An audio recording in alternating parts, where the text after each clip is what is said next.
नमस्कार। आकाशवाणी से समाचार संध्या के साथ मैं मुकेश कुमार।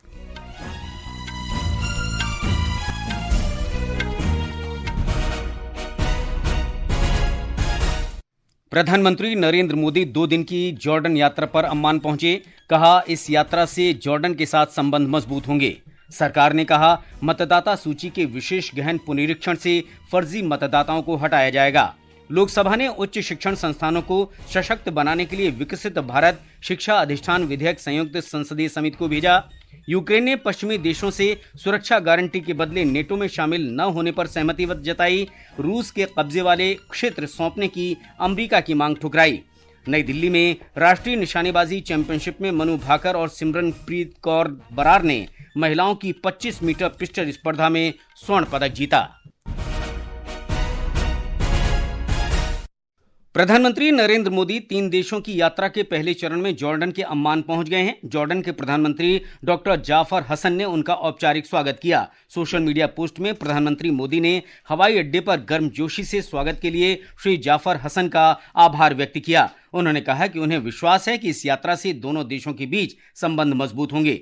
उन्होंने कहा कि भारत और जॉर्डन वैश्विक हित के लिए मिलकर काम करते रहेंगे। प्रधानमंत्री ने कहा कि अम्मान में भारतीय समुदाय द्वारा दिए गए गर्मजोशी भरे स्वागत से वे अत्यंत भावुक हुए हैं। उन्होंने कहा कि उनका स्नेह भारत की प्रगति पर गर्व और मजबूत सांस्कृतिक बंधन भारत और उसके प्रवासी भारतीयों के बीच अटूट संबंध दर्शाते हैं। उन्होंने भारत जॉर्डन संबंधों को मजबूत करने में प्रवासी भारतीयों की निरंतर भूमिका के लिए आभार व्यक्त किया। एक रिपोर्ट। आगमन पर प्रधानमंत्री मोदी को गार्ड ऑफ ऑनर दिया गया। ये दौरा पिछले 37 वर्षों में किसी भारतीय प्रधानमंत्री का जॉर्डन का पहला द्विपक्षीय दौरा है। ये ऐसे महत्वपूर्ण समय में हो रहा है जब भारत और जॉर्डन राजनयिक संबंधों के 75 वर्ष पूरे कर रहे हैं। जॉर्डन की राजधानी में अपने होटल पहुंचने पर भारतीय समुदाय ने प्रधानमंत्री मोदी का गर्मजोशी से स्वागत किया। इसके बाद प्रधानमंत्री मोदी किंग अब्दुल्ला द्वितीय के साथ द्विपक्षीय संबंधों के सभी पहलुओं की समीक्षा करने और महत्वपूर्ण क्षेत्रीय तथा वैश्विक घटनाक्रमों पर विचारों का आदान प्रदान करने के लिए वार्ता करेंगे। इस यात्रा के दौरान प्रमुख क्षेत्रों में द्विपक्षीय सहयोग को मजबूत करने के उद्देश्य से समझौता ज्ञापनों का आदान प्रदान भी होगा। प्रधानमंत्री मोदी के सम्मान में एक औपचारिक रात्रि भोज का आयोजन भी किया जाएगा। अम्मान से विनोद कुमार की रिपोर्ट के साथ समाचार कक्ष से शक्ति सिंह। प्रधानमंत्री अम्मान से कल इथियोपिया की राजधानी अदीस अबाबा जाएंगे। इस दौरान श्री मोदी इथियोपिया के प्रधानमंत्री अबी अहमद अली के साथ विस्तृत चर्चा करेंगे। यात्रा के अंतिम चरण में श्री मोदी बुधवार को ओमान की राजधानी मस्कत पहुंचेंगे। राज्यसभा में आज चुनाव सुधारों पर चर्चा फिर शुरू हुई। चर्चा में हस्तक्षेप करते हुए कानून और न्याय मंत्री अर्जुन राम मेघवाल ने कहा कि नरेंद्र मोदी सरकार के सुधार, प्रदर्शन और रूपांतरण के सिद्धांत के अंतर्गत देश विकास की ओर अग्रसर है। हमारा देश लोकतंत्र की जननी के रूप में पूरे विश्व का सबसे बड़ा लोकतंत्र है और चुनावी प्रक्रिया इस लोकतंत्र को निरंतर पुष्पित और पल्लवित करती आ रही है। प्रधानमंत्री श्री नरेंद्र मोदी जी के नेतृत्व में आज हर सेक्टर में रिफॉर्म, परफॉर्म और ट्रांसफॉर्म के मंत्र पर चलकर विकसित भारत के निर्माण की ओर तेजी से आगे भारत बढ़ रहा है। श्री मेघवाल ने कहा कि मतदाता सूची के विशेष गहन पुनरीक्षण से फर्जी मतदाताओं को हटाया जाएगा। उन्होंने कहा कि सरकार सुधार लाने के लिए प्रतिबद्ध है। इससे पहले चर्चा में भाग लेते हुए ऑल इंडिया अन्ना डीएमके के डॉक्टर एम थम्बीदुराई ने कहा कि शुद्ध और सटीक मतदाता सूची लोकतंत्र को मजबूत करती है और पारदर्शिता मतदाताओं को सशक्त बनाती है। भारतीय जनता पार्टी सुलता देव, कांग्रेस के दिग्विजय सिंह और रणदीप सुरजेवाला, झारखंड मुक्ति मोर्चा के डॉक्टर सरफराज अहमद, वाईएसआरसीपी के एस निरंजन रेड्डी और भारतीय जनता पार्टी के दिनेश शर्मा सहित अन्य सदस्यों ने भी चर्चा में भाग लिया। सदन की कार्यवाही कल सवेरे तक के लिए स्थगित कर दी गई। लोकसभा में आज विकसित भारत शिक्षा अधिष्ठान विधेयक 2025 पेश किया गया। इसे संसद की संयुक्त समिति को भेज दिया गया है। लोकसभा में शिक्षा मंत्री धर्मेंद्र प्रधान ने विधेयक पेश किया। उन्होंने कहा कि इस विधेयक का उद्देश्य उच्च शिक्षा संस्थानों को स्वतंत्र और स्वशासी संस्थान बनाने में सुविधा प्रदान करना है। इस विधेयक का उद्देश्य विश्वविद्यालयों और अन्य शिक्षण संस्थानों को स्वतंत्र स्वशासी संस्थान बनाने में सुविधा देने और उत्कृष्टता, सुदृढ़ तथा पारदर्शी प्रणाली को बढ़ावा देना है। विपक्षी दलों ने सदन में विधेयक का विरोध किया। संसदीय कार्य मंत्री किरेन रिजिजू ने कहा कि कार्य सलाहकार समिति की बैठक में कई सांसदों ने विधेयक पर व्यापक विचार विमर्श पर जोर दिया। लोकसभा में परमाणु ऊर्जा राज्य मंत्री जितेंद्र सिंह ने आज भारत के रूपांतरण के लिए परमाणु ऊर्जा का अधिकतम उपयोग और अभिवर्धन विधेयक 2025 शांति प्रस्तुत किया।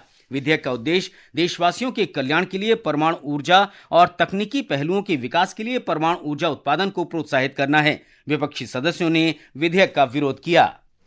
लोकसभा ने 2025-26 के लिए अनुदान की पूरक मांगों को पहले बैच की मंजूरी दे दी है। इसमें 1,32,000 करोड़ रुपए के कुल अतिरिक्त व्यय के लिए संसद की मंजूरी मांगी गई। इसमें 41,455 करोड़ रुपए से अधिक के शुद्ध नकद व्यय के प्रस्ताव भी शामिल हैं। सदन में चर्चा का जवाब देते हुए वित्त मंत्री निर्मला सीतारामन ने कहा कि एक उत्तरदायी सरकार के लिए पूरक मांगें आवश्यक हैं। चर्चा में भाग लेते हुए समाजवादी पार्टी के नीरज मौर्य ने आरोप लगाया कि सरकार सब्सिडी के नाम पर विदेशी कंपनियों को लाभ पहुंचा रही है।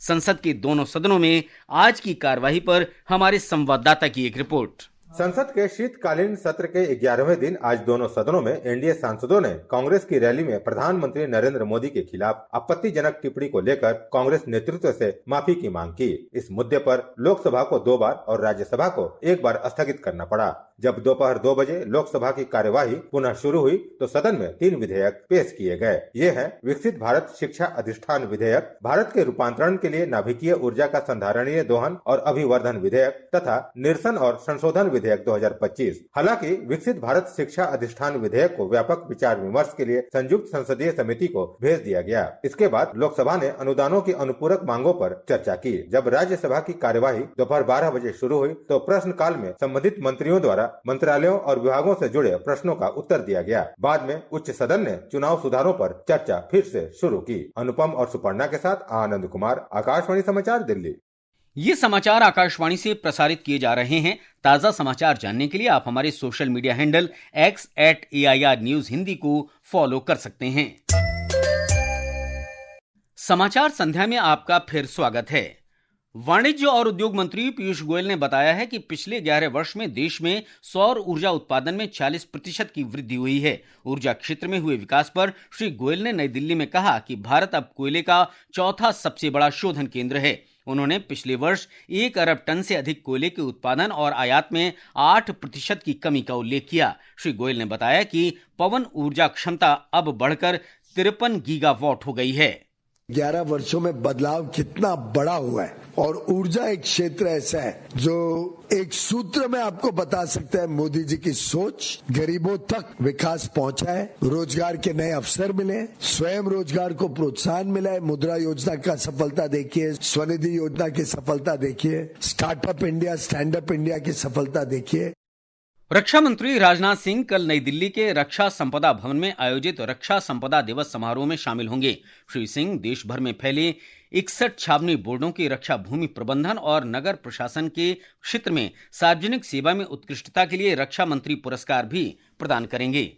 केंद्रीय पर्यावरण, वन और जलवायु परिवर्तन मंत्री भूपेंद्र यादव ने आज गाजियाबाद और नोएडा में वायु प्रदूषण से निपटने के लिए बनाई गई कार्य योजनाओं की विस्तृत समीक्षा के लिए एक उच्च स्तरीय बैठक की। श्री यादव ने बेहतर प्रदर्शन करने वाले शहरों को धन का तर्कसंगत आवंटन सुनिश्चित करने के लिए राष्ट्रीय स्वच्छ वायु कार्यक्रम के मापदंडों को उन्नत करने की आवश्यकता पर बल दिया। उन्होंने वायु गुणवत्ता नियंत्रण कार्य योजनाओं के जमीनी स्तर पर कड़ाई से कार्यान्वयन का भी आह्वान किया। भारतीय जनता पार्टी के नवनियुक्त राष्ट्रीय कार्यकारी अध्यक्ष नितिन नबीन ने आज नई दिल्ली स्थित पार्टी मुख्यालय में कार्यभार ग्रहण किया। नबीन पार्टी के इतिहास में सबसे युवा कार्यकारी अध्यक्ष हैं और बिहार से इस पद पर नियुक्त होने वाले पहले भाजपा नेता हैं। आज राष्ट्रीय कार्यकारी अध्यक्ष का पदभार ग्रहण करने पर भाजपा अध्यक्ष और केंद्रीय मंत्री जगत प्रकाश नड्डा तथा पूर्व भाजपा अध्यक्ष और केंद्रीय गृह मंत्री अमित शाह ने उन्हें बधाई दी।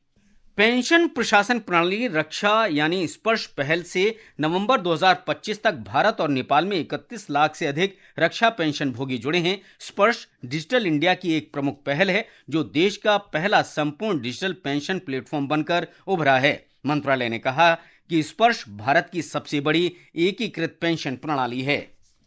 राष्ट्रीय आदिवासी छात्र शिक्षा समिति कल से नई दिल्ली में 2 दिवसीय प्रधानाचार्य सम्मेलन का आयोजन करेगी। जनजातीय कार्य मंत्रालय ने कहा है कि इस आयोजन का उद्देश्य देश भर के एकलव्य मॉडल आवासीय विद्यालयों में प्रधानाचार्यों को प्रबंधन पद्धतियों में सुधार करने और शिक्षा की गुणवत्ता बढ़ाने में सहायता करना है। ये समाचार हमारी वेबसाइट www.newsonair.gov.in और हमारे न्यूज ऑन एआईआर ऐप पर भी उपलब्ध हैं। ये आकाशवाणी है। यूक्रेन के राष्ट्रपति वोलोदिमिर जेलेंस्की ने पश्चिमी देशों से सुरक्षा गारंटी के बदले नेटो में शामिल होने की यूक्रेन की कोशिश छोड़ने पर सहमति व्यक्त की है। हालांकि श्री जेलेंस्की ने युद्ध समाप्ति पर अमेरिका के दूतों के साथ बातचीत में रूस के कब्जे वाले क्षेत्र को सौंपने के अमेरिका के दबाव को खारिज कर दिया है। बातचीत से पहले जेलेंस्की ने कहा कि अमेरिका और कुछ यूरोपीय देशों ने उसके नेटो में शामिल होने के प्रयासों को खारिज कर दिया है। ऐसे में यूक्रेन को उम्मीद है कि पश्चिमी देश नेटो के सदस्यों के बराबर गारंटी देंगे। मोरक्को के अटलांटिक तटवर्ती प्रांत सफी में कल मूसलाधार वर्षा से अचानक आई बाढ़ में 37 लोगों की मौत हो गई। बाढ़ से घर और दुकानें जलमग्न हो गईं और कई इलाकों में सड़कें अवरुद्ध हो गईं। इस बीच बचाव अभियान जारी है। मौसम विभाग ने कल और भी मूसलाधार वर्षा की आशंका व्यक्त की है। विजय दिवस की पूर्व संध्या पर भारतीय सेना ने आज नई दिल्ली स्थित आर्मी हाउस में विजय दिवस एट होम कार्यक्रम का आयोजन किया। इस कार्यक्रम में राष्ट्रपति द्रौपदी मुर्मू उपस्थित थीं। कार्यक्रम में स्वदेशी रूप से विकसित प्रौद्योगिकियों और विशिष्ट क्षमताओं का प्रदर्शन किया गया। ये सेना के आधुनिक, नवोन्मेषी और आत्मनिर्भर बल में निरंतर परिवर्तन को दर्शाता है। भारत 17 दिसंबर से नई दिल्ली में पारंपरिक चिकित्सा पर दूसरे विश्व स्वास्थ्य संगठन वैश्विक शिखर सम्मेलन की मेजबानी करेगा। आयुष मंत्रालय ने बताया कि इस दौरान भारत स्वास्थ्य और कल्याण पर वैश्विक संवाद का केंद्र बिंदु बनेगा। 68वीं राष्ट्रीय निशानेबाजी चैंपियनशिप में मनु भाकर और सिमरनप्रीत कौर बरार ने महिलाओं की 25 मीटर पिस्टल स्पर्धा में स्वर्ण पदक जीत लिया है। दोनों खिलाड़ियों ने सीनियर और जूनियर स्पर्धाओं में पदक अपने नाम किए। ये मुकाबले नई दिल्ली के doctor Karni Singh shooting range में खेले गए। फाइनल में मनु भाकर ने 36 के स्कोर के साथ स्वर्ण पदक सुनिश्चित किया, जबकि दिव्या ने 32 के स्कोर के साथ रजत पदक जीता। वहीं अंजलि चौधरी ने 28 के स्कोर के साथ कांस्य पदक जीता। भारतीय क्रिकेट खिलाड़ी शेफाली वर्मा को आईसीसी ने नवंबर महीने का सर्वश्रेष्ठ खिलाड़ी का पुरस्कार दिया है। शेफाली ने महिला विश्व कप के फाइनल में दक्षिण अफ्रीका के खिलाफ शानदार प्रदर्शन करते हुए 78 गेंद पर 87 रन बनाए थे। महिला विश्व कप फाइनल में किसी भारतीय सलामी बल्लेबाज का ये सबसे बड़ा स्कोर है।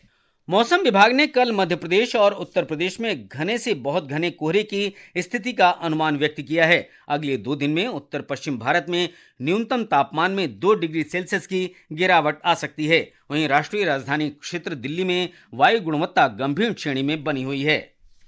आकाशवाणी का समाचार सेवा प्रभाग आज रात 9:30 बजे फोन इन कार्यक्रम पब्लिक स्पीक में बदलती जीवन शैली के बीच हड्डियों के स्वास्थ्य की देखभाल पर चर्चा प्रसारित करेगा। इस कार्यक्रम में नई दिल्ली के अखिल भारतीय आयुर्विज्ञान संस्थान के ऑर्थोपेडिक्स विभाग के प्रोफेसर डॉक्टर विजय कुमार और राम मनोहर लोहिया अस्पताल की वरिष्ठ फिजियोथेरेपिस्ट डॉक्टर श्वेता भाग लेंगी। श्रोता हड्डियों से संबंधित बीमारियों के लक्षणों, प्रारंभिक पहचान और उपचार के बारे में प्रश्न पूछ सकते हैं। और अंत में मुख्य समाचार एक बार फिर। प्रधानमंत्री नरेंद्र मोदी 2 दिन की जॉर्डन यात्रा पर अम्मान पहुंचे। कहा, इस यात्रा से जॉर्डन के साथ संबंध मजबूत होंगे। सरकार ने कहा, मतदाता सूची के विशेष गहन पुनरीक्षण से फर्जी मतदाताओं को हटाया जा सकेगा। लोकसभा ने उच्च शिक्षण संस्थानों को सशक्त बनाने के लिए विकसित भारत शिक्षा अधिष्ठान विधेयक संयुक्त संसदीय समिति को भेजा। यूक्रेन ने पश्चिमी देशों से सुरक्षा गारंटी के बदले नेटो में शामिल न होने पर सहमति जताई। रूस के कब्जे वाले क्षेत्र सौंपने की अमेरिका की मांग ठुकराई। और नई दिल्ली में राष्ट्रीय निशानेबाजी चैंपियनशिप में मनु भाकर और सिमरनप्रीत कौर बरार ने महिलाओं की 25 मीटर पिस्टल स्पर्धा में स्वर्ण पदक जीता। इसके साथ ही समाचार संध्या का ये अंक समाप्त हुआ। नमस्कार।